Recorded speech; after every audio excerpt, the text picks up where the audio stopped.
नमस्कार, बहुत स्वागत है आप सभी का। मैं हूं आपके साथ नैना यादव, लेकर हाजिर हूं हमारा खास शो पूछता है इंडिया। बात पड़ोसी मुल्क पाकिस्तान में चल रही भारत के खिलाफ आतंकी साजिश की, वो साजिश जिसके निशाने पर हिंदुस्तान है, जबकि आतंकियों के साथ में साजिश में शामिल है पाकिस्तान की सरकार, सेना और आईएसआई। एक बार फिर आतंकियों ने भारत के खिलाफ साजिश का ऐलान किया।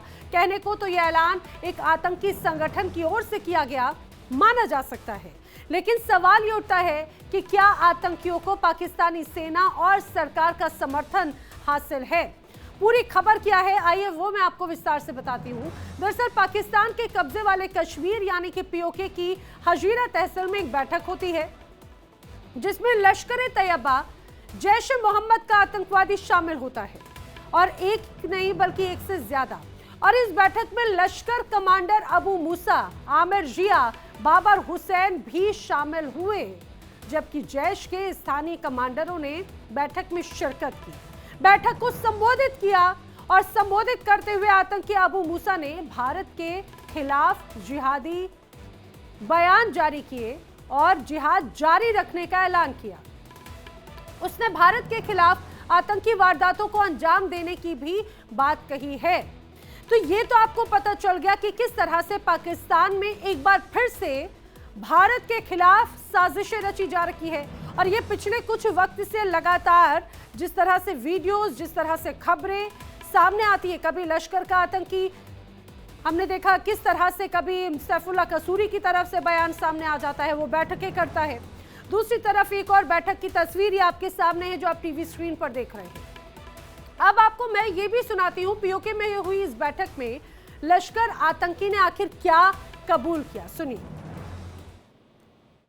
चढ़ाओ सोशल मीडिया पे ये बुज़दिल हिंदुस्तान हमारा क्या बिगाड़ लेगा, हमारा क्या बिगाड़ लेगा।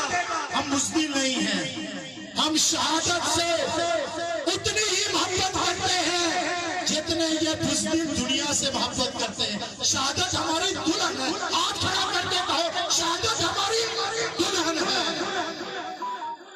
हम अपने शोहदा के खून को नहीं भूले, तहरीक जारी है।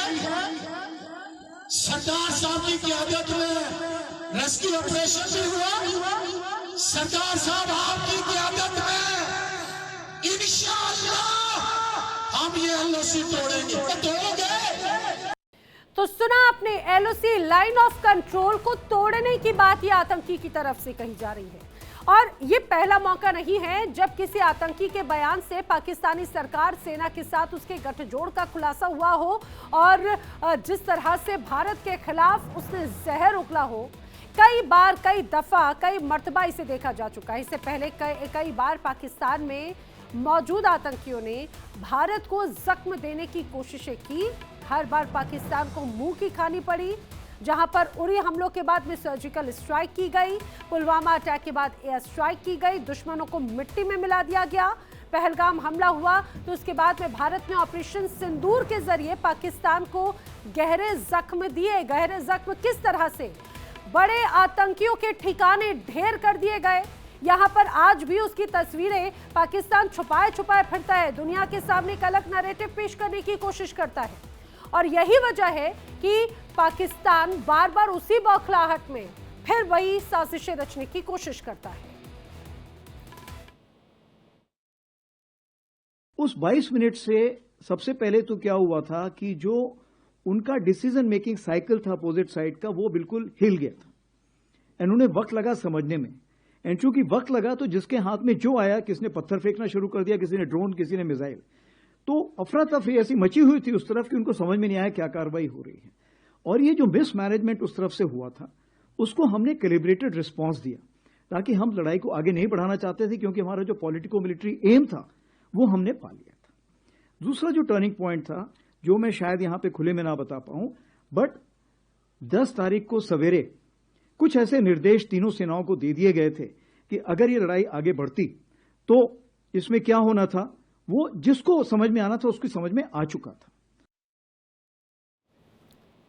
तो जनरल उपेंद्र द्विवेदी बता रहे थे कि किस तरह से ऑपरेशन सिंदूर हुआ और उसके बाद में पाकिस्तान हक्का बक्का रह गया। शुरुआत के 22 मिनट तो पाकिस्तान और उसके आतंकी समझ ही नहीं पाए कि किस तरह से इन आतंकी ठिकानों पर हमला हुआ और जहां पर जो आतंकी मौजूद थे वो इधर उधर भागने लग गए और लगातार उसका रिटेलिएशन करने की कोशिश करते हुए नजर आए। हालांकि पाकिस्तान कभी भी ऑपरेशन सिंदूर से मिले जख्मों को स्वीकार नहीं करेगा, क्योंकि वो बखूबी जानता है उसने जो खोया, उसको जो मार पड़ी वो जन्मों तक याद रखेगा पाकिस्तान। लेकिन झूठा नैरेटिव जनता के सामने पेश करना है और यही वजह है कि यही काम करते रहे हैं आसिम मुनीर। लेकिन सैटेलाइट तस्वीरें उसके घाव साफ तौर से दर्शा देती हैं। एक बार फिर से पाकिस्तान में रची जा रही साजिशों के बाद में ये तो बिल्कुल तय है कि भारतीय सेना एक बार फिर पाकिस्तान की सेना और उनके पाले गए आतंकियों को करारा जवाब देने को तैयार बैठी है। लेकिन पाकिस्तान आखिर कब सुधरेगा? पाकिस्तान की तरफ से फिर से इस तरह से बड़ी साजिशें बार बार कई सवाल खड़े करती हैं। सवाल, क्या पीओके में आतंकियों की बैठक इस बात का सबूत नहीं कि पाकिस्तान में आतंकी संगठन की जड़ें काफी मजबूत हैं? क्या पाकिस्तान सरकार आतंकियों पर लगाम लगाना ही नहीं चाहती? क्या मुनीर की कट्टरपंथी सोच को आतंकियों को बढ़ावा मिल रहा है इसी सोच से? ये वो तमाम बड़े सवाल हैं जिन्हें जानने की कोशिश करेंगे।